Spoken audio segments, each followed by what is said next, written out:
Silakan duduk. Shalom saudara-saudara. Puji Tuhan.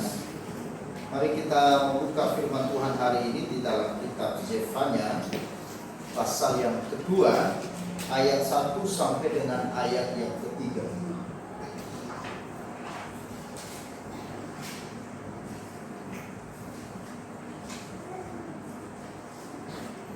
Kitab Zefanya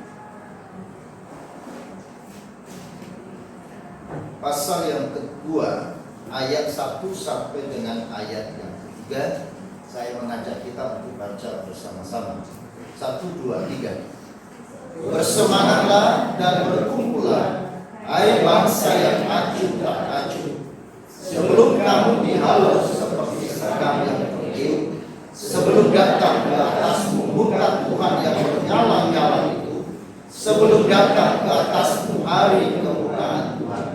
Carilah Tuhan, hai semua bangsa yang rendah hati di negeri, yang melakukan hukumnya. Carilah keadilan, carilah kerendahan hati, mungkin kamu akan berlindung pada hari kemurkaan Tuhan. Amin. Berbahagialah kita saudara-saudara yang terkasih, yang telah membaca firman Tuhan ini, dan kita adalah orang yang lebih berbahagia yang percaya dan melakukan firman Tuhan. Saudara-saudara yang dikasihi oleh Tuhan,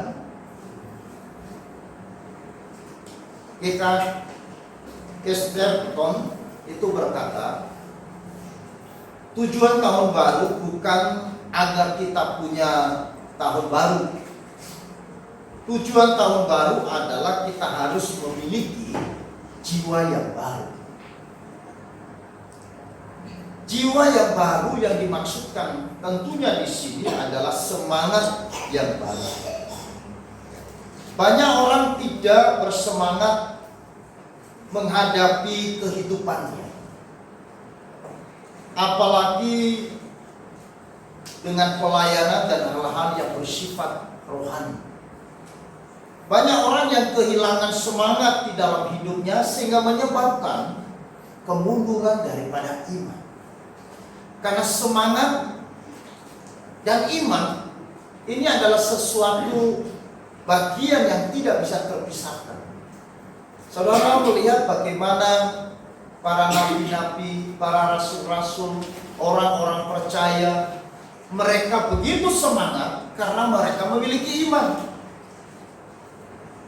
Iman menghasilkan semangat. Nah, itulah sebabnya saudara-saudara, ada hal-hal yang menyebabkan seseorang tidak bersemangat. Salah satunya misalkan kegagalan. Kegagalan menyebabkan seseorang kehilangan semangat. Kelelahan atau keletihan karena pergumulan, karena persoalan yang tidak selesai, akhirnya kehilangan semangat. Lagi galau karena tahun baru tidak bisa bertemu dengan kekasih. Galau atau tidak bisa pulang kampung. Atau mungkin juga saudara-saudara orang kehilangan semangat karena hasil yang diharapkan sebelumnya tidak sesuai dengan apa yang diharapkan.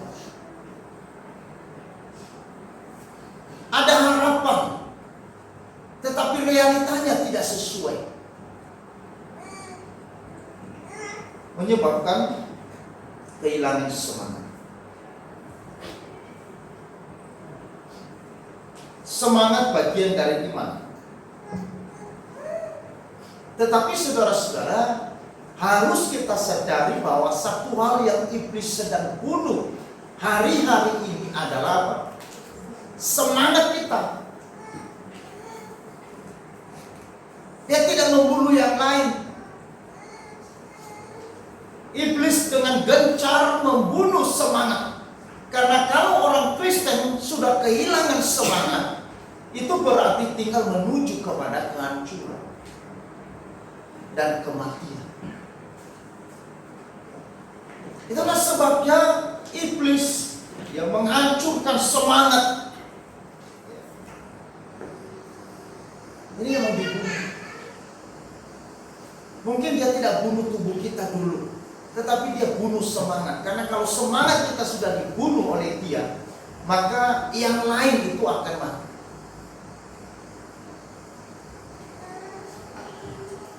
Itulah sebabnya saudara-saudara, Zefanya menasihati bangsa Yehuda yang saat itu kehilangan semangat, acuh tak acuh, atau tidak menaruh perhatian, tidak mau tahu terhadap semua nasihat, seruan, kritikan para nabi. Bahkan mereka menganggap sepi nubuatan para nabi dan tidak mau peduli dengan firman Tuhan yang disampaikan kepada mereka. Keadaan daripada bangsa Yehuda waktu itu betul-betul dikatakan sebagai bangsa yang acuh tak acuh, bangsa yang cuek, tidak mau peduli dengan Tuhan dan tidak mau tahu dengan Tuhan. Bahkan ketika Tuhan memperingatkan mereka melalui nabi-nabi, mereka menganggap sepi nubuatan nabi-nabi, menganggap rendah. Bahkan mereka sudah tidak lagi menghiraukan. Bahkan mungkin mereka mulai menantang. Saudara, itu kondisi yang ada pada saat itu. Keadaan pada zaman Nabi Zefanya di tengah-tengah bangsa Yehuda begitu memprihatinkan sekali.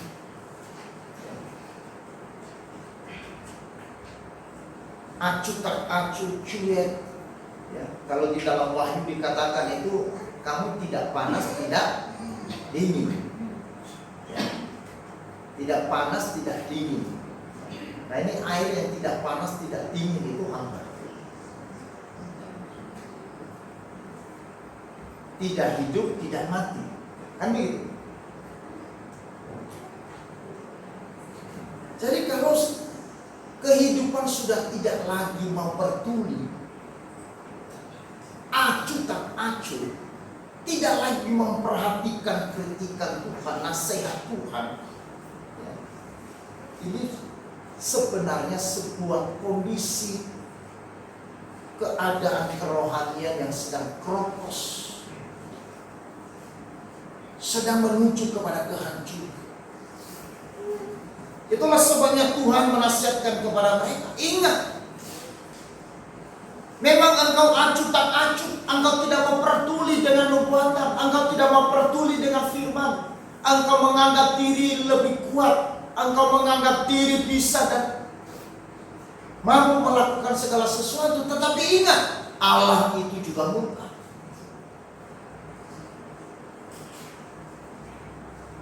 Memang Allah membiarkan kamu hidup dalam waktu yang seketika untuk kamu melampiaskan apa yang menjadi keadaan.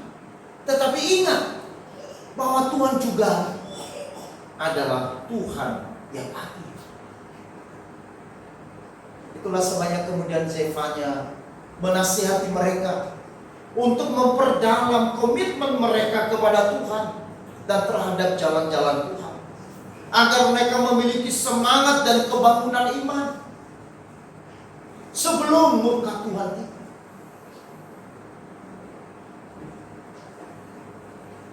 Saudara-saudara, komitmen ini memang sesuatu yang mahal harga. Komitmen ini adalah satu penyerahan diri yang sungguh kepada Tuhan. Seringkali saudara-saudara, kegagalan daripada kita ada pada kata komitmen. Ada orang di awal begitu semangat, menggebu-gebu, lalu kemudian kendor. Di awal angkat dua tangan, semangat, ayo. Nanti habis itu masalahnya di mana? Masalah di komitmen. Bukan masalah karena ada masalah. Sebenarnya di komitmen. masalah para murid sebelum mereka mengenal Yesus sungguh-sungguh. Itu masalah komitmen. Mereka mengikuti Yesus, ya. Mereka percaya bahwa Yesus Tuhan, ya. Mereka mau menjadi murid dan mengikuti Yesus, ya. Mereka rela meninggalkan perahu, meninggalkan jalannya, meninggalkan profesi semulanya, dan mengikuti Yesus. Tetapi kemudian di akhir, apa yang kita lihat? Mereka meninggalkan Yesus. Mereka tercerai-berai. Kenapa, saudara? Karena ini komitmen.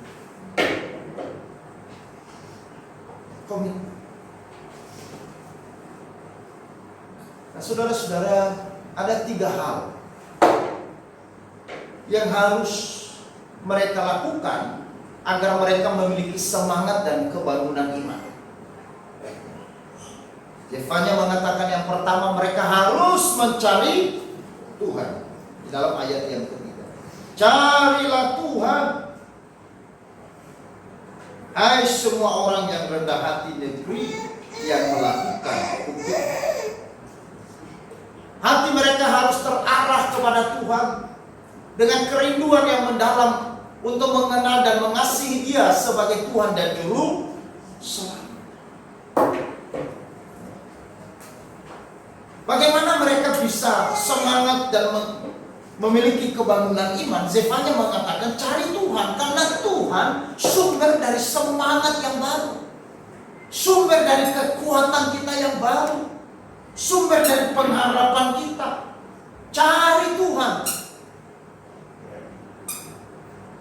Semangat yang bersumber dari dunia adalah semangat yang bersifat temporer, yang bersifat sementara. Ya. Tetapi semangat yang bersumber dari Tuhan itu adalah semangat yang menetap. Maka itu sebabnya Zefanya mengatakan carilah Tuhan. Carilah Tuhan di sini, saudara-saudara, ini bukan sekedar tahu Tuhan, bukan sekedar menjadi umat Tuhan, bukan sekedar rindu untuk menemukan Tuhan. Tetapi Zefanya mengatakan carilah Tuhan. Ini artinya sebuah kerinduan, sebuah keseriusan, sebuah keinginan yang mendalam, sama seperti seseorang yang sedang mencari uang. Sama seperti seseorang yang sedang mencari sesuatu yang penting bagi dia. Nah, kalau misalkan saudara kita sedang mencari sesuatu yang penting bagi kita, maka kita akan cari. Kita tidak akan berhenti sebelum kita temukan, kan begitu? Kita akan terus melakukan itu siang dan malam karena kita mencari. Karena yang kita cari itu adalah sesuatu yang penting. Maka Zefanya mengatakan, kamu harus cari Tuhan. Bukan hanya sekedar tahu Tuhan. Jangan memiliki hati yang cuek, yang acuh. Tapi carilah Dia dengan sungguh-sungguh. Karena apa? Karena Tuhan adalah sesuatu yang penting. Karena Tuhan adalah sesuatu yang berharga. Karena Tuhan adalah sesuatu yang amat bernilai. Nah, saudara-saudara, bagaimana seseorang mencari Tuhan, atau bagaimana kedalaman seseorang di dalam mencari Tuhan, tergantung seberapa pentingnya Tuhan dalam hidup. Kenapa orang Yehuda tidak mencari Tuhan dengan sungguh-sungguh? Karena mereka menganggap Tuhan tidak terlalu penting. Tuhan tidak terlalu penting. Senang dengan Tuhan, ya, tetapi tidak terlalu penting. Butuh dengan Tuhan, ya, tetapi bukan yang utama. Mau dengan Tuhan, mau, tetapi bukan yang paling the best. Saudara-saudara, ini keadaan yang terjadi pada bangsa Yehuda yang disebut dengan umat Allah. yang disebut dengan umat pilihan Allah. Umat yang mengenal Allah. Tetapi di dalam realitas sehari-hari mereka sebenarnya tidak terlalu butuh Tuhan.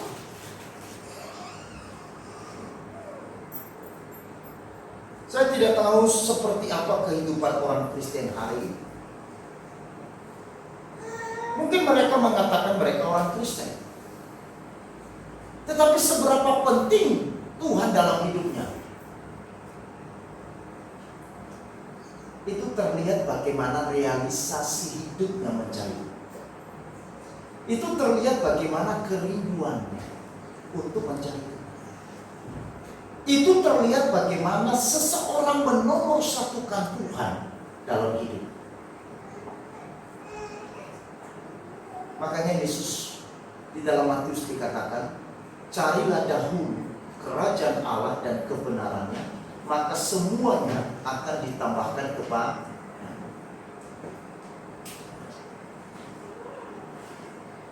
Artinya apa saudara?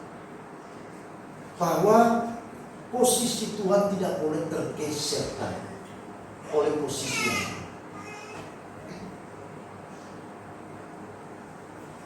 Tuhan tahu apa yang kita butuhkan. Yes. Tuhan juga tahu cara bagaimana memelihara sangat. Tapi syaratnya gimana? Cari Tuhan yang paling utama. Saudara-saudara, Zefanya mengatakan, carilah Tuhan dengan sungguh-sungguh, sehingga di dalam engkau mencari Tuhan, engkau akan bertumbuh ya, di dalam mengenal dan mengasihi. Yang kedua, saudara-saudara, dikatakan mereka harus mencari kebenaran yang sesuai dengan firman Tuhan sebagai jalan hidup mereka. Selama ini bangsa Yehuda berjalan pada jalan dunia. Mereka berjalan di dalam jalan yang mereka sendiri. Mereka mengambil jalannya masing-masing. Mereka hidup sesuai dengan jalan yang mereka pikirkan. Dan apa yang terjadi, saudara-saudara, adalah sebuah kehancuran. Maka Zefanya mengatakan, carilah kebenaran yang sesuai dengan firman Tuhan, karena kebenaran adalah jalan hidup bagi kita. Kebenaran Tuhan dalam firman Tuhan adalah terang yang menunjukkan jalan bagi kita. Terang yang menerangi jalan kita yang gelap. Terang yang menerangi kita di dalam kebuntuan hidup. Kebenaran firman Tuhan adalah terang yang menyingkapkan yang tersembunyi, yang tidak terlihat, yang kita tidak mengerti, yang kita tidak tahu, yang kita tidak pahami, diterangi oleh firman Allah. Mereka tidak mengenal jalan-jalan Tuhan karena mereka berjalan di dalam kegelapan. Maka mereka harus mencari terang. Terang dari kebenaran, terang dari firman Allah. Sehingga mereka boleh berjalan, dituntun, dipimpin oleh terang itu sendiri. Sehingga waktu mereka berjalan di jalan yang terang, maka saudara-saudara mereka akan berjalan di dalam damai sejahtera. Banyak orang, saudara-saudara, menyembunyikan dirinya ya, di balik terang. Sepertinya jalan mereka baik-baik saja. Sepertinya langkah yang mereka ambil kelihatannya baik saja, lancar-lancar saja. Tetapi saudara-saudara, kalau mereka boleh jujur, apakah mereka damai? Apakah mereka menikmati ketenangan? Atau malah sebaliknya? Karena berjalan di dalam jalan gelap itu tidak mungkin bisa memberikan damai. Hanya orang yang berjalan di jalan yang benar, di jalan yang terang, maka di sana ada kepastian. Di sana kita bisa berjalan terarah kepada Allah. Kalau jalan kita diliputi dengan kegelapan, bagaimana kita bisa menemukan jalan menuju Allah? Bagaimana kita mengetahui jalan menuju kepada Tuhan. Kemudian yang ketiga, Zefanya mengatakan kepada mereka, supaya engkau memiliki semangat dan engkau bangun dalam imanmu, engkau harus mencari kerendahan hati, serta menyadari ketidakberdayaan mereka dengan kebutuhan untuk tunduk dalam ketaatan kepada Tuhan. Saudara-saudara, ini adalah problem dari zaman ke zaman. Alkitab sering mengatakan, carilah dan hiduplah dalam kerendahan hati. Bahkan Kristus, saudara-saudara, memberikan teladan dirinya di dalam kerendahan hati. Menjadi manusia, menanggalkan semua yang dia punya, menanggalkan segala kuasa dan kemuliaannya,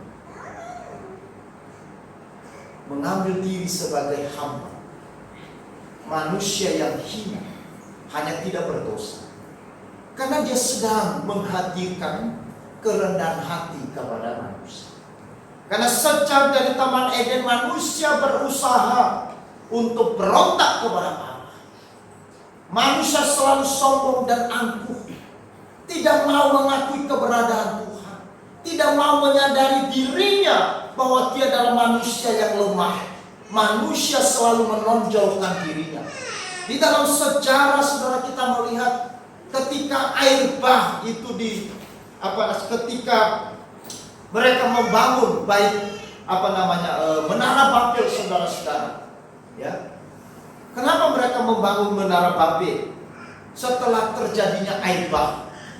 Karena manusia berpikir, Tuhan kali ini tidak bisa melawan kita.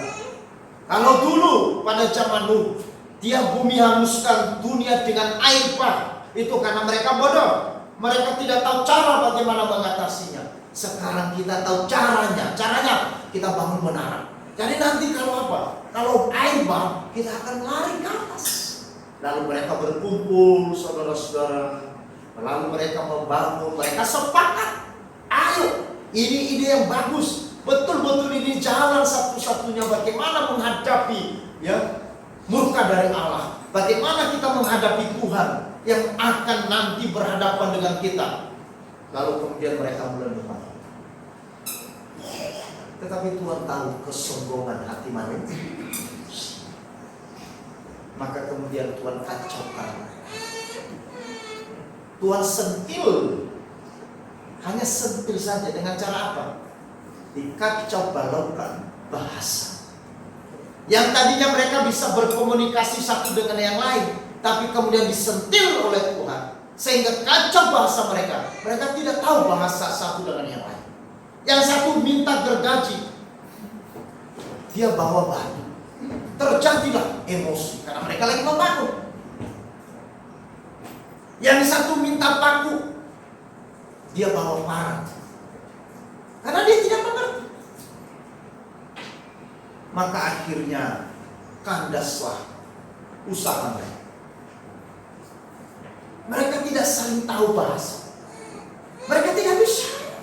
Nah, sejak itu, saudara-saudara, kemudian ada bahasa-bahasa itu. Dulunya hanya satu, namanya bahasa manusia. Tapi setelah peristiwa menara Babel, muncullah bahasa-bahasa. Di Indonesia aja udah berapa? Di NTT itu paling banyak bahasa, betul ya? Di Papua itu juga paling banyak bahasa. Kampung satu dia punya bahasa sendiri. Satu kecamatan bisa 5 bahasa. Waduh, susah. Ini adalah kesombongan manusia. Itulah sebabnya di dalam kitab suci Tuhan mengatakan engkau harus memiliki kerendahan hati. Artinya menyadari ketidakberdayaan mereka dengan kebutuhan untuk tunduk dalam ketaatan kepada Tuhan. Orang yang rendah hati, saudara-saudara, adalah orang yang dapat menemukan jalan kehidupan yang sejati. Kenapa? Karena orang yang rendah hati Dia akan menjadi orang yang bergantung sepenuhnya kepada Tuhan. Kenapa dia bergantung sepenuhnya kepada Tuhan? Karena dia menyadari dirinya, dia bukan siapa-siapa. Dia tahu bahwa dia tidak mampu melakukan sesuatu hal kalau bukan karena Tuhan. Dia menyadari bahwa dia manusia yang tidak layak di hadapan Tuhan. Makanya Alkitab mengatakan, siapakah yang dibenarkan? Adalah orang yang rendah hati. Bukan orang yang menganggap dirinya benar. Bukan orang yang menganggap dirinya lebih dari orang lain. Bukan orang yang menganggap dirinya lebih mampu dari orang lain. Bukan orang yang menganggap dirinya lebih suci, lebih benar dari orang lain. Yang dibenarkan oleh Allah, mereka yang menyadari dirinya adalah manusia yang tidak layak. Mereka yang memohon belas kasihan Tuhan untuk mengasihi diri. Seperti doa dari pemungut, ya Tuhan, kasihanilah aku, manusia yang berdosa. Ketika Paulus mengenal kebenaran, mengenal Yesus sebagai Tuhan dan Juru selamanya, hidupnya diubahkan dari manusia yang congkak, manusia yang begitu arogan, manusia yang begitu sombong sebelum dia bertemu dengan Yesus. Saudara-saudara, waktu itu Saulus namanya adalah orang yang begitu sombong. Misi untuk membunuh orang-orang Kristen yang ada di Damsyik itu ada di tangan Saulus. Dan waktu itu dia menghadap kepada imam besar dengan arogansinya yang luar biasa sebagai seorang Farisi. Yang mengatakan, berikan aku mandat, berikan aku kuasa, aku akan menghabisi semua pengikut-pengikut Yesus. Di tanganku mereka akan mati. Dia adalah orang yang sombongnya bukan main. Dan dia menganggap dirinya lebih benar dari yang lain. Waktu dia sebagai orang Farisi yang mengenal Allah, yang mengenal Taurat Tuhan, tetapi dia tahu bahwa dirinya adalah orang yang lebih dari yang lain. Maka itu sebabnya saudara-saudara, dia memimpin pasukan pergi ke Damsyik untuk menganiaya dan membunuh orang-orang Kristen di sana. Tetapi Tuhan lebih dari dia. Belum sampai di sana, Tuhan sudah jamah Saulus. Ada cahaya yang begitu terang sekali. Dan di dalam cahaya itu ada suara yang berkata, Saulus, Saulus, mengapa engkau menganiaya? Dia tidak bisa melihat terang dan membuat matanya buta sampai 3 hari. Buta. Dan dia jatuh dari kudanya, menyebabkan pangkal pahanya patah. Lalu kemudian dia dibawa di satu penginapan. Lalu Tuhan mengutus seorang yang bernama Ananias. Kamu pergi ke tempat itu. Ada seorang yang bernama Saulus. Jamah dia, karena aku menjadikan dia menjadi hamba. Kemudian Ananias pergi. Dan akhirnya Paulus yang buta total, lalu kemudian disembuhkan. Dia melihat. Dan saat itu dia melihat Yesus. Waktu dia bertemu dengan Yesus, hidupnya diubah 180 derajat. Dari orang yang begitu sombong menjadi orang yang rendah hati. Dari orang yang menganggap dirinya paling benar, sebagai orang yang mengerti kitab suci, sebagai orang yang paling tahu kebenaran, sebagai orang yang paling hebat di dalam melayani. Tetapi ketika dia berjumpa dengan pribadi Yesus, dia berkata apa, saudara-saudara? Kalau ada manusia yang berdosa, akulah manusia yang paling berdosa. Kalau ada manusia yang paling hina, akulah manusia yang paling hina. Kalau ada manusia yang paling jahat di dunia, akulah manusia yang paling jahat. Tetapi kasih karunia Allah menyelamatkan. Dan sejak itu saudara-saudara, Paulus menjadi orang yang sangat rendah hati. Rendah hati bukan rendah diri.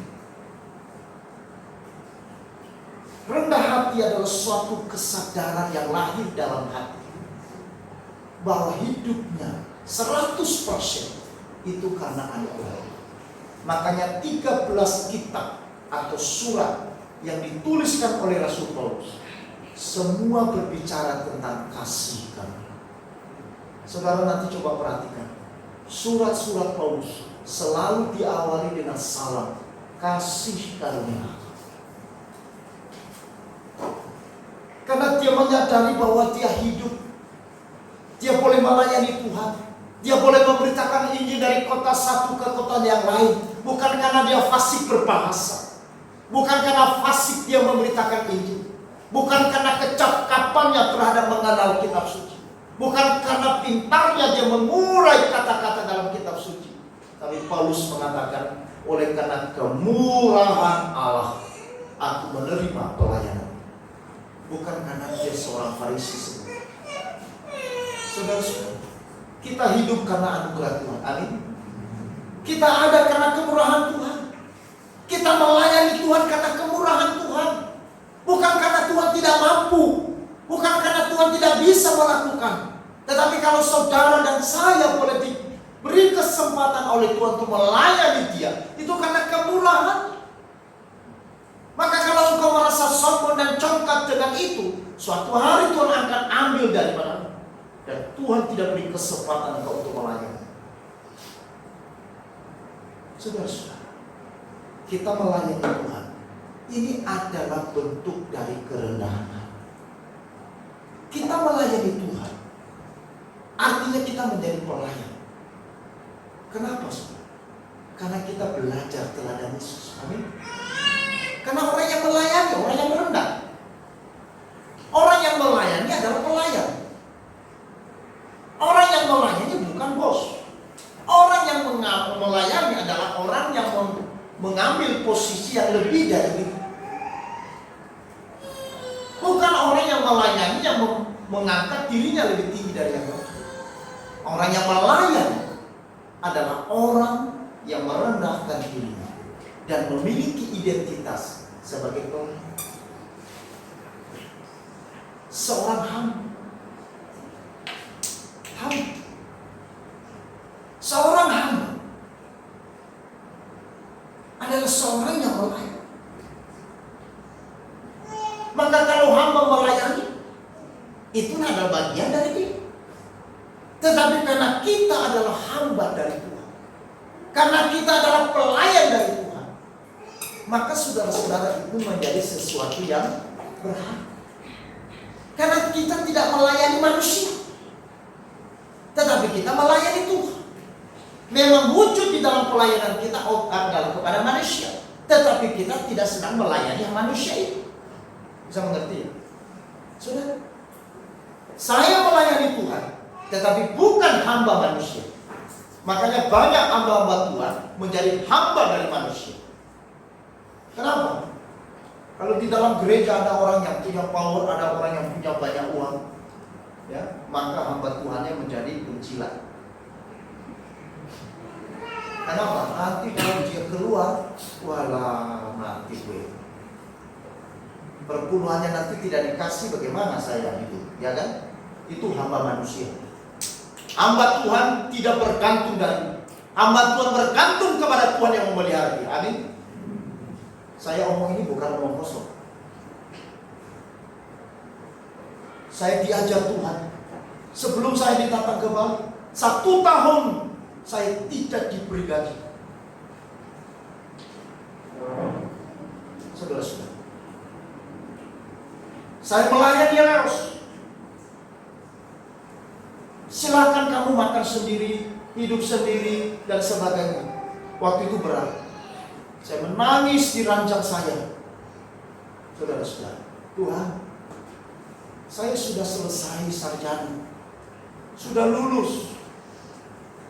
Tidak mungkin saya minta uang sama ibu saya. Ibu saya berpikir anakku sudah lulus, puji Tuhan. Paling tidak, ya dia bisa menolong diri. Teman-teman saya seangkatan saya, saudara-saudara mereka langsung melayani di gereja. Saya juga melayani di gereja, bahkan merintis pos.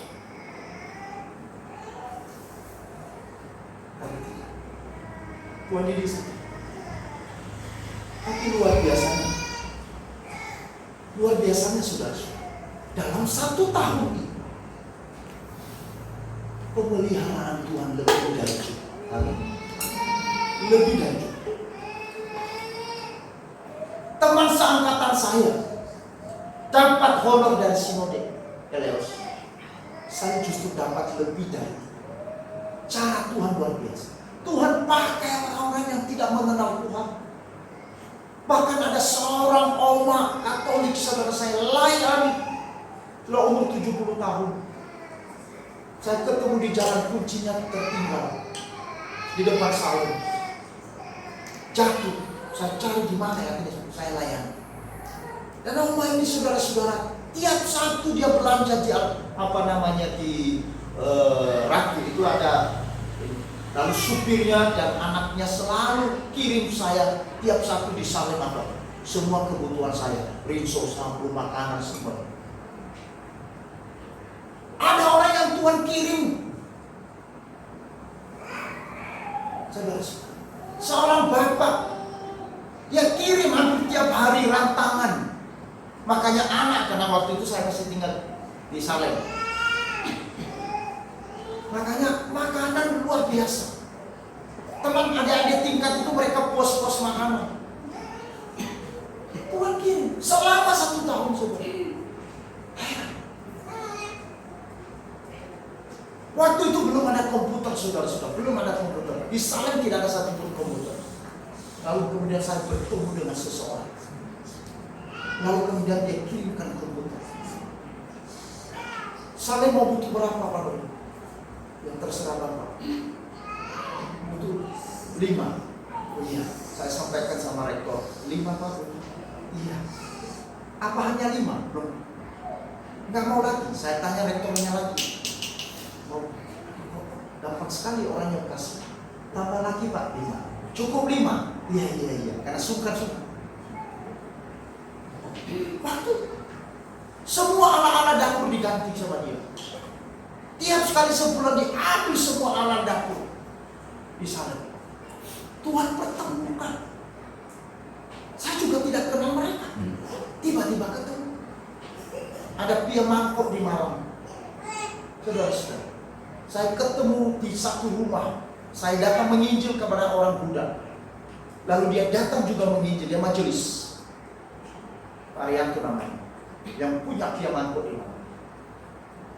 Jadi saya lagi nunggu orangnya masih di belakang.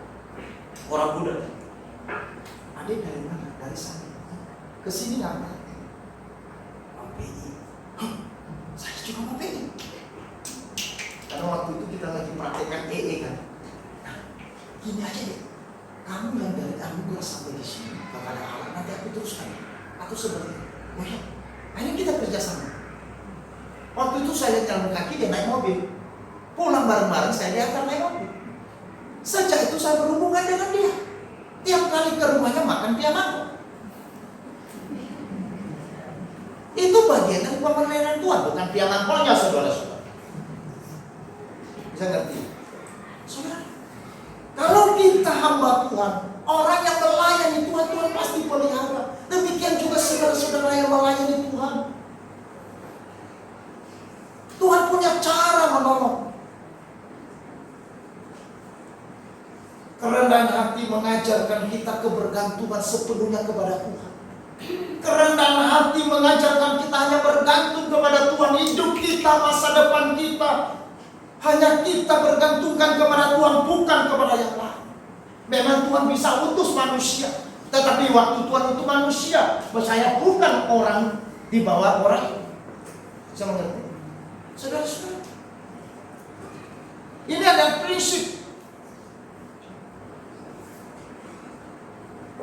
Maka semangat yang baru yang kita miliki adalah semangat yang bagaimana, saudara-saudara? Nah, kalau kita sudah memiliki semangat yang baru yang bersumber dari Tuhan, ya, maka semangat yang baru ini untuk apa? Semangat yang baru untuk apa? Yang pertama, semangat untuk melayani dan menjadi saksi Kristus. Amin.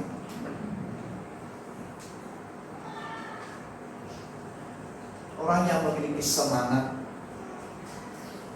maka dia bisa melayani dan dia bisa menjadi saksi Kristus. Tidak mungkin orang yang acuh tak acuh, orang yang cuek bisa melayani. Karena orang yang acuh tak acuh itu adalah orang yang tidak punya respon. Tetapi orang yang memiliki semangat yang baru adalah orang yang melayani dan menjadi saksi. Yang kedua, kita memiliki semangat yang baru, semangat untuk bertumbuh di dalam iman dan di dalam mengasihi Tuhan. Allah kita adalah Allah yang senang dengan pergumulan. Saudara, Allah kita adalah Allah yang senang dengan kita bertumbuh. Sama seperti orang tua, dia senang kalau anaknya bertumbuh. Tidak ada orang tua yang sangat senang anaknya tidak tumbuh-tumbuh. Bayi, tidak ada. Bahkan kalau orang tua, saudara-saudara, melihat anaknya kok nggak bertumbuh-tumbuh, dia mulai gelisah. Waduh, gimana ya? Dia bisa konsultasi ke dokter. Gimana anakku kok nggak bertumbuh? Dia akan berkonsultasi kepada dokter gizi. Apa gizi yang harus dimakan oleh anak saya, diminum oleh anak saya supaya dia bertumbuh? Ini kok kerdil terus? Umurnya berapa, Pak? Ini sudah 20 tahun. Loh. Tapi ini bukan keturunan dari anak orang kecil juga, bukan. Gelisah nggak orang tua? Atau senang terus 20 tahun? Ya, senang nggak 20 tahun anaknya terus disusui? Nggak ada. Ya kan? Nggak senang. Ini hari ini anak ini bagus, karena dia besar, ya kan? Apa bapak senang begitu terus? Nah kan? Ini dia bertumbuh, tahun depan bertumbuh, tahun depan dia sekolah, tahun depan ya kan? Makanya tidak terasa. Nah, saudara-saudara, ini anak saya dulu kecil, yang bertumbuh, sudah besar sekarang.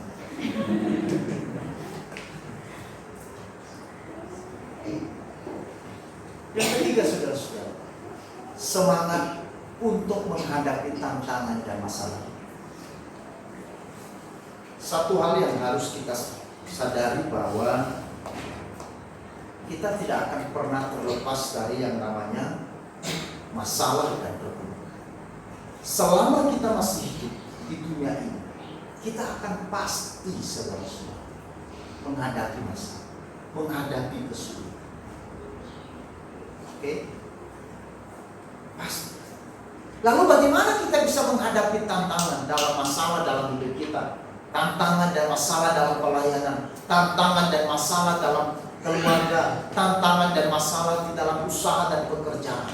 Kalau kita tidak punya semangat, kita tidak bisa menghadapi. Makanya saudara, Amsal pasal 18 ayat yang 14 tadi dikatakan orang yang bersemangat yang dapat menanggung penderitaan. Hanya orang yang bersemangat, yang memiliki semangat, yang bisa menanggung penderitaannya. Nah, orang yang tidak memiliki semangat, orang yang kehilangan semangat, dia akan hancur, diremukkan, dihancurkan oleh tantangan masalah yang sedang dihadapi. Sehingga waktu dia pikul masalah itu, dia merasa remuk dan mati. Mati aku. Setiap hari dia ngomongnya apa? Mati, mati, mati. Karena dia orang tidak punya semangat. Orang yang semangat dia juga memikul masalah yang sama, tetapi dia akan berkata, bisa, bisa, bisa. Ya kan? Beda kan? Yang satu mati, mati, mati, lama-lama mati. Yang ini apa? Bisa, bisa, bisa. Lama-lama apa? Bisa. Kok bisa juga? Saya gak bisa angkat itu karung beras. Bisa. Ya, angkat bisa. Bawa kemana? Bawa ke sana. Aduh, berat ini. Tapi ya coba. Ini bisa juga. Sebenarnya sadar atau tidak sadar, itulah saudara dan saya. Coba lihat kembali ke belakang. Pernah kita ada pada posisi itu kan? Ini Tuhan, saya nggak bisa lewati. Rasanya ini remuk. Rasanya tahun ini hidupku hancur dah. Ya, apalagi waktu kita masuk corona itu kan hampir 2 tahun. Memang belum reda, tapi mungkin sedikit berbeda. Itu rasanya gimana? Banyak orang yang putus pengharapan. Banyak orang kehilangan semangat. Banyak orang sudah berkata, sudahlah. Tapi kalau saudara dan saya ada di tahun ini, itu artinya kita masih bisa mengangkat kan? Ini buktinya. Saudara dan saya sehat-sehat, wajahnya tetap berseri-seri.